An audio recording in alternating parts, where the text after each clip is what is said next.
Welcome to Through the Lens of Christ, a podcast designed to have conversation about things that are happening in culture, questions that we may have theologically, and other questions that impact our day in and day out lives. Our desire is to be able to build these conversations and to be able to get us to critically think, not just about the events that are happening, but how do we see these events through the lens of Christ. I hope you enjoy the conversation, and I hope it helps you to critically think through issues in our lives. Well, good morning, Steve. Good morning, Adam. How you doing? I'm fine, thanks. How are you? Good. Same. Good. We're here again, Steve and I, with Ashley, and we are continuing to progress through Acts, just seeing what God is doing in these people, and as He moves His church forward, and we begin to move into some. We kind of talked about some of the miraculous, right? So the Holy Spirit coming and what that means and what that looks like. And now really you come into the kind of practical application of what happens when the Spirit moves among His people. And so this is a interesting text with implications for us as a church. So if you'd like to read, that would be amazing. I would like to. So we're starting in verse 42 of chapter 2. And it says, "And they devoted themselves to the apostles' teaching and the fellowship, to the breaking of bread and the prayers. And awe came upon every soul, and many wonders and signs were being done through the apostles. And all who believed were together, and had all things in common. And they were selling their possessions and belongings, and distributing the proceeds to all, as any had need. And day by day, attending the temple together, and breaking bread in their homes, they received their food with glad and generous hearts, praising God and having favor with all the people. And the Lord added to their number day by day those who were being saved." So we see the Pentecost, which on that day, the Feast of the First Fruits, Jesus sends His Spirit, which He had promised. His Spirit comes. We see an amazing event of people speaking in other languages. And then at the end of that, so on the Feast of the First Fruits, He brings His Spirit.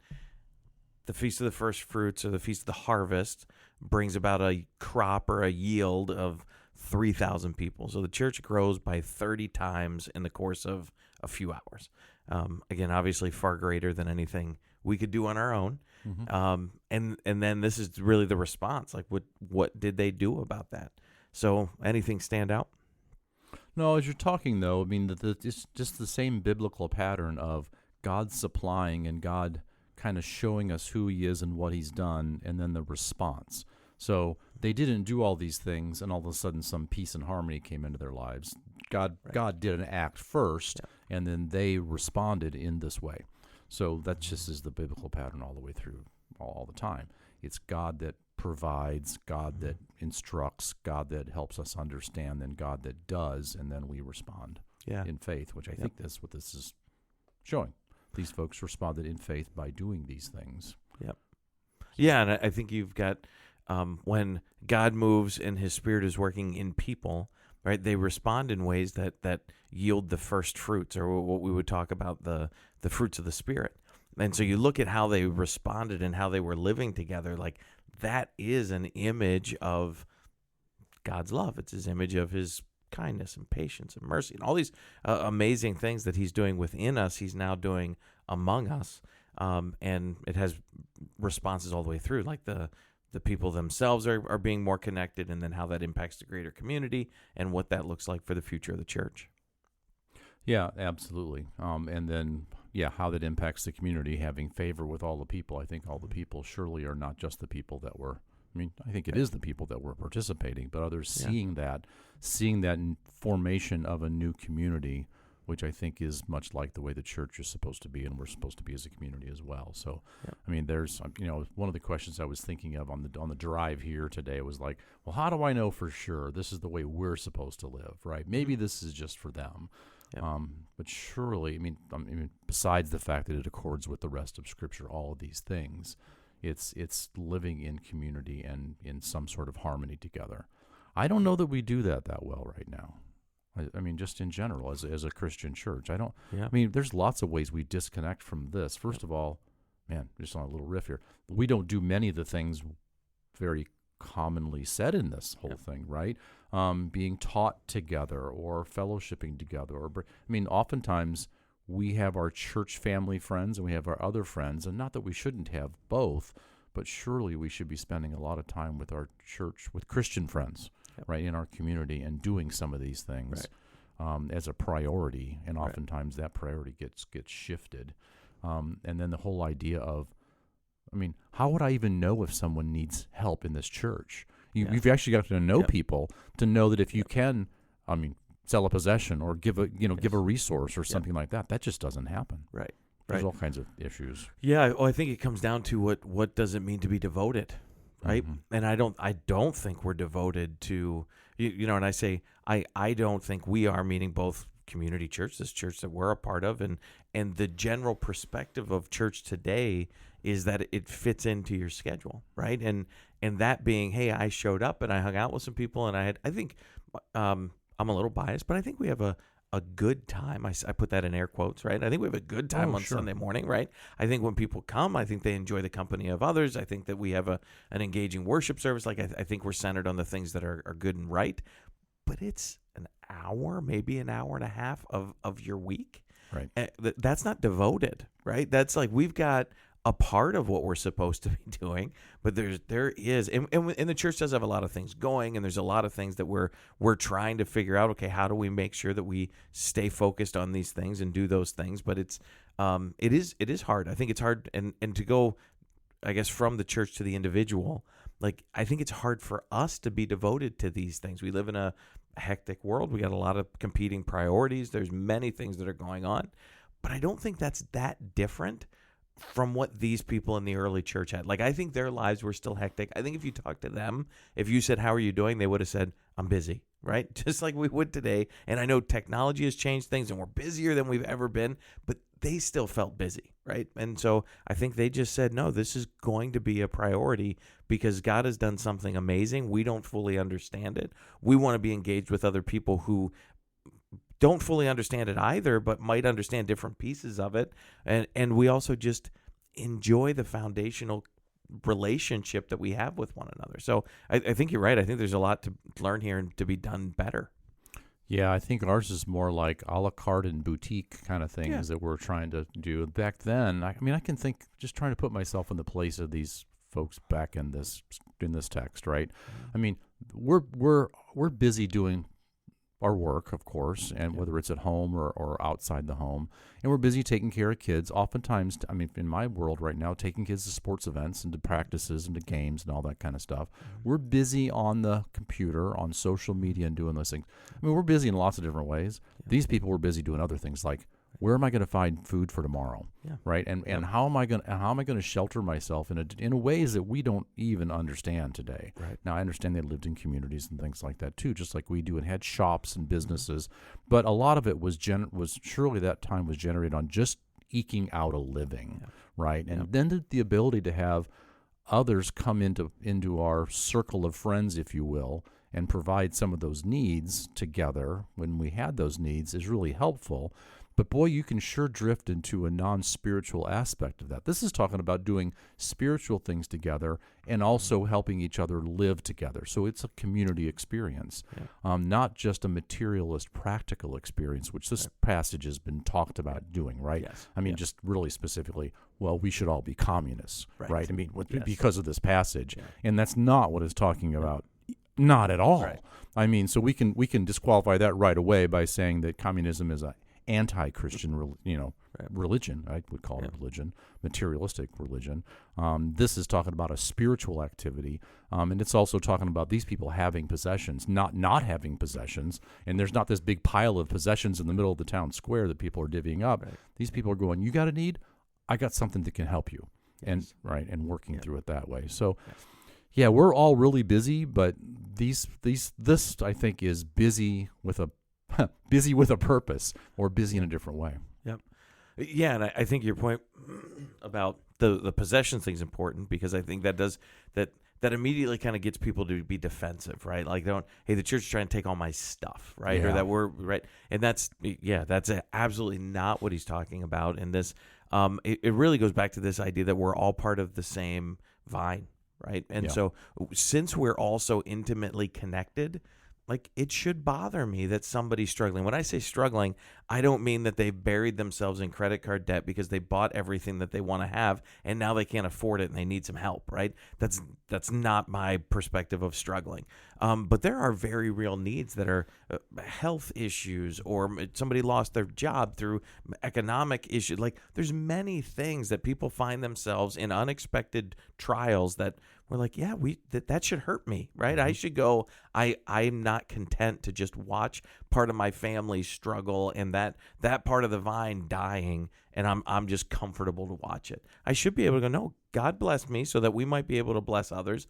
And what does that look like? And you're right. Part of that process, we actually have to know when people are in need, and we have to know when people are in genuine need. And so that takes us being connected. It also takes others being vulnerable and being able to share, problems, issues, concerns, and us being able to disciple one another to discern, hey, listen, this is a problem that I'm going to help you get through by mentoring, coaching, discipleship, whatever that is, or this is a problem I need to practically help you get through because I don't see another way. But again, all of that's only going to happen through relationship. Yeah, for sure. I mean, it's a real difficulty. So we have to know people and be known by people. It's almost like we have to be known like, oh, there's Steve over there. Here's his problem, and everybody kind of knows it, right? And there's Adam and his problem, or Ashley, or whatever, and they and we just all kind of know one another and know where our weak spots and our strengths are, so that can be that is so countercultural to where we are today. I mean, it's not even in the realm.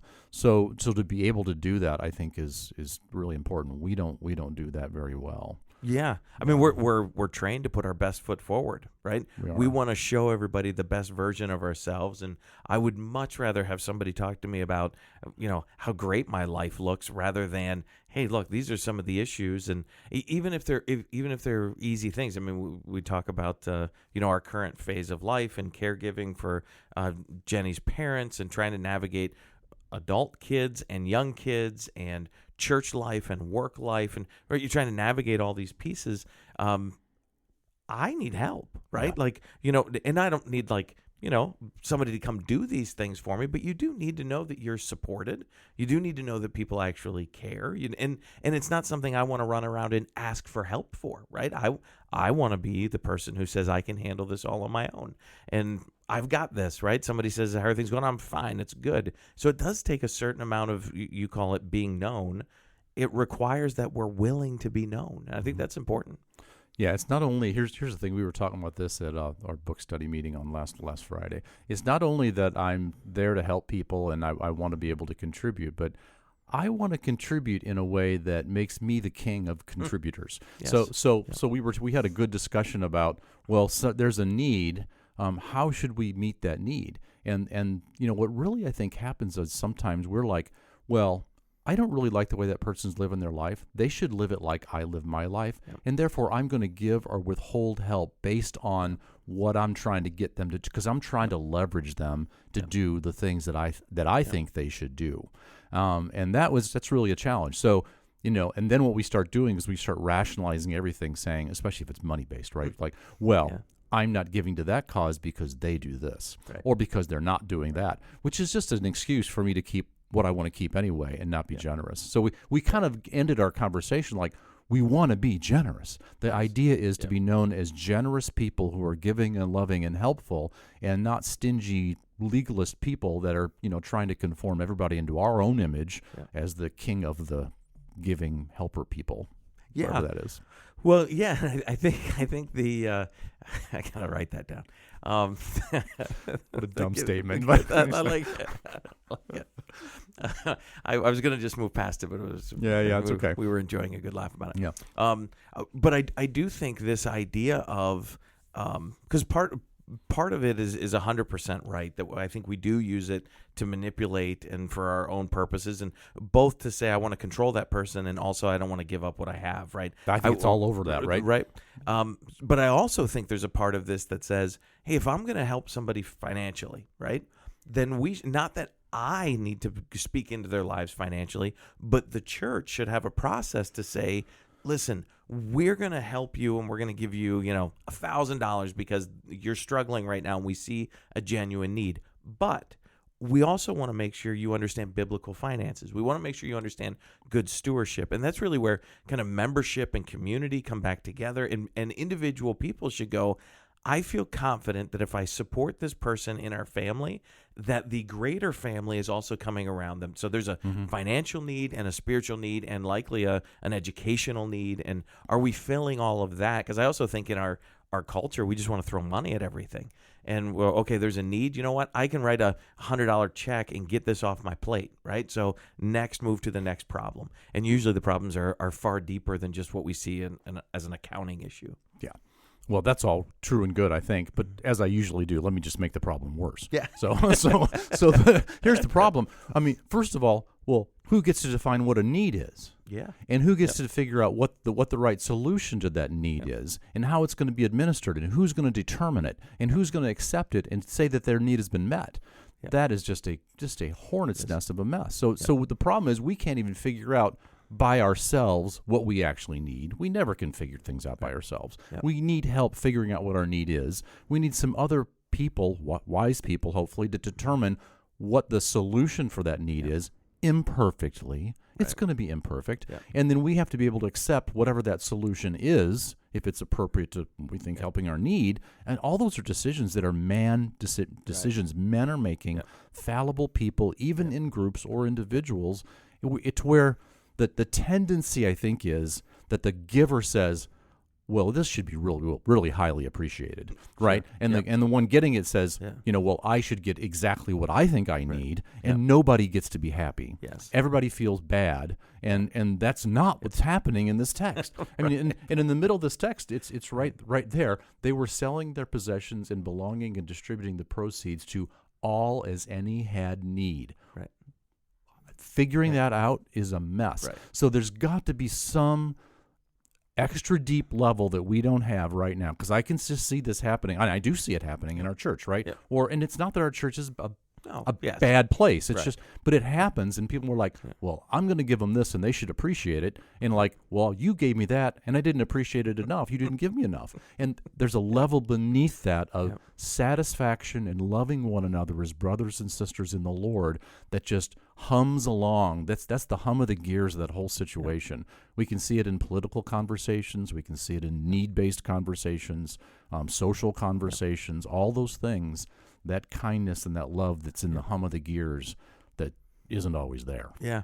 And as you're talking about it, I think you're 100% right. So I'm thinking through so the way that my brain operates, and I think that the way that we often fall back to is that we're a large organization. Mm-hmm. And so if there's a problem, well, you need to build structure and you need to build a policy and we need to build, right? And so we begin to like, okay, well, I'm going to solve the problem. You talk about, well, these are man-centered, right, decisions. And right. So we start to do the best we can. And as the church grows, I need to have this. And so how do you define a need? We should put a policy behind that, Steve. And we should say, like, this is what, in this situation, this is what we do and this is how we know. And I think what we lose is, because all those are done for good reason and some of that stuff's really important. And but I think about, man, okay, so if we're going to define a need and we're going to be devoted to one another and we're going to be selling things and really having a vested interest in one another, we should want to sit down and talk with people, right? Yes. We should want to really try to understand what is the need and why is there a need, and not just one-on-one that this person who's in need now has to interview 300 helpers, right, who want to come help. And now we've just created a different burden and they basically become beggars and have to go ask for all these things. But, even as a church and elders and pastors, and how are we sitting down and saying, okay, a person's come forward and said, I have a need. I want to come under the authority of the church. The church is saying we need to be under the authority of Christ. How do we sit down and try to discern what is the need and what is the help and what is the care and all these different pieces? So I do think we've over-processed certain things and we've de-relationalized. I'm certain that's not a word. Like we've de-relationalized a lot of things. And so how do we get that back where we actually begin to say, okay, how do we connect together in meaningful ways? Yeah, so you're de-relationalizing things is like, whoa, you've got a need? Well, just come into my little office and I'll punch it in the computer and we'll give you the solution that you need, right? Based on our policies. Yeah. When really every need oftentimes needs there's reasons for that need, right? And the reason always comes back to a spiritual reason. It always, if you keep digging down to it, there are spiritual reasons, and they're not always necessarily a negative spiritual reason on your part. It's like satanic work, right? Sure. I mean, just to be honest, I mean, it's like I feel like I'm living for the Lord. All these things are happening, and all of a sudden, some dude stole my car, or it just blew up, or whatever, or whatever. And so we've got to figure out, well, what's the cause? But then also sometimes, people get their car stolen 6 times, right? Like, well, maybe you're doing something. Yeah, something else. Maybe this does have something to do with you in some fashion. I don't know, but that understand the point. It's like there's always a spiritual understanding. Without that relational connection, the spiritual foundation never gets figured out, and we never work on that, because that's the outflow of our actions and speech and decision making that oftentimes, not all the time, causes some of our difficulties. Yeah, and I think we're on the same page that our entire lives. So once we come into relationship with Christ and we have this moment of justification, right, where we see this amazing reality, which he talks about in here, the fact that we're saved and he continues to save people. Mm-hmm. We then move into sanctification, which is this lifelong process of being spiritually matured and being made into who God desires us to be and becoming more and more Christ-like. And all these problems, like Satan's working in the background because he desperately wants to separate us from God, and he wants to remove his children from the family. And we know scripturally that's impossible, but he hasn't figured that out. So he's angry and he's frustrated and he's trying to do this. So there is this evil component to the world, and we're in the middle of it, but God's using all of that to actually shape us and mold us and move us together. And I think sometimes we try to fix problems, to your point, we try to fix problems in good, well-intended ways, but we're actually then kind of almost thwarting the work of sanctification, because we're not being sanctified by learning what it is to be devoted to relationship. The other people aren't being sanctified to realize, okay, why is God shaping me in this? I hate that this thing is happening, and I'm broken and devastated, and if I only see life through my circumstances, there's hopelessness in that. Right. But if I see my life through the lens of Christ, right, I begin to actually perceive things in an entirely different way. And sometimes I need help for people to show me that. If I'm in a financial problem, I need somebody to come alongside of me and help me see the spiritual view of what's happening. And I need them to help me physically through some of these issues, right? Mm-hmm. But it's both. If I'm just meeting a physical need, but we're not relationally building spiritual application, we're missing the boat. Yeah, I think that's exactly right. One other element to it is short-term problems need long-term solutions. Mm-hmm. So that someone knows that they're not just going to get this quick fix and then we're going to go away. Like there's 7 things you need to do to fix this problem. We're going to give you this little slice of the pie. The government's going to help you with this other part. You're going to do this on your own, and then we're going to do this for you, and then we're going to go away. We need to keep monitoring and helping all along. Yeah. I think we'll see all throughout Acts this continuing. How do we live as a family together? How do we learn? And it's not going to look exactly like we see in Acts, because that was contextualized. That's a time and place and purpose. We're actually going to see God throughout Acts blow the whole thing up and push everybody out into other places because they were too comfortable, right? Yep. It was really nice to live with thousands of friends and family and have all your needs met. And he eventually comes in and says, "You're not doing what I told you to do. Go do it." Right. So everything's contextualized and has purpose, but we are going to continue to see how do we follow after Christ in a loving way, in a meaningful way, in a way that honors God and honors other people. Yeah, that'll be good to go through that together. Mm-hmm. Well, thanks, Steve. Thanks, Adam.